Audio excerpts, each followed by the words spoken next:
Alam mo, utang na loob ang dahilan kung bakit hindi tayo umuunlad.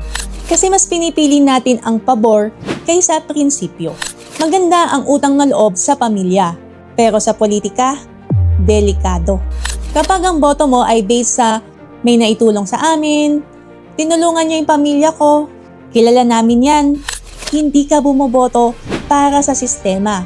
Bumoboto ka para sa personal mong obligasyon. At kapag obligasyon ang basihan ng boto, tinanggal mo ang karapatan mong maningil. Kasi paano ka magreklamo kung ang pinili mo ay dahil sa hiya? Linawin natin, kapag public funds ang ginamit, pera yan ng tao.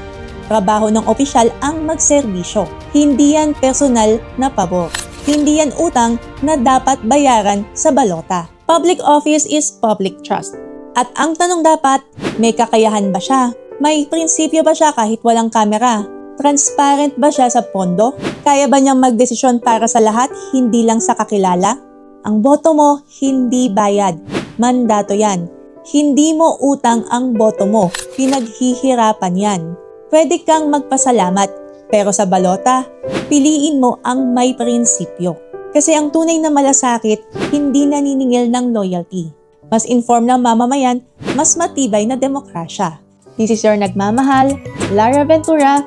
If you believe votes should be earned, not owed, comment prinsipyo over power. And share this before campaign season.